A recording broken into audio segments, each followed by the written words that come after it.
chaîne Météo. Aujourd'hui une deuxième vidéo sur des mots qui viennent étymologiquement des dieux et des déesses gréco-romaines. Et cette fois une petite spécificité puisque aujourd'hui la vidéo ne comportera que des mots qui sont les jours de la semaine. Nous commençons tout de suite par lundi. Alors le lundi, c'est un jour qui vient étymologiquement de la lune.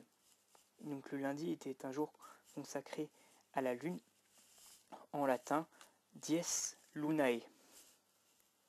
Donc dies pour la jour et lunae pour la lune.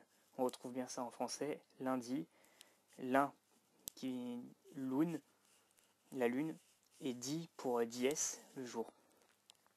Mardi, c'est le jour qui vient du dieu Mars, dieu guerrier romain, dieu de la guerre. En latin dies Martis, donc le jour de Mars. Mercredi, c'est un jour qui vient du dieu Mercure, dieu du commerce, des voyageurs, messager des dieux. En latin, dies Mercurii.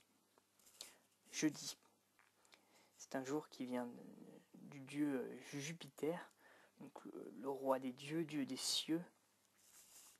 Donc en latin, dies Iois, donc le jour de Jupiter. Vendredi, le jour des amoureux, si je puis dire, puisque vendredi vient de la déesse Vénus, donc la déesse de l'amour, en latin dies Veneris. Après on a samedi. Samedi en français est un mélange un peu du latin et d'autres langues, puisque ça mélange un peu le jour de Saturne, dies Saturni, donc le dieu Saturne, c'est Chronos en grec, c'est le dieu du temps, c'est un titan, pardon, et un mélange aussi avec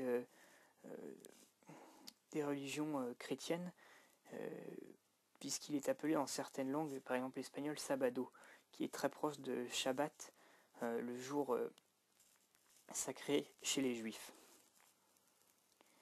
Et donc enfin, dans le calendrier en tout cas judéo-chrétien, on a le dimanche comme dernier jour de la semaine. Donc chez les Romains et les Grecs, c'est le jour du soleil, donc dies solis en latin. Et chez les chrétiens, il a une connotation particulière ce dimanche, puisque c'est le jour consacré au Dieu des chrétiens. Voilà, c'est tout ce que je souhaitais dire sur les jours de la semaine.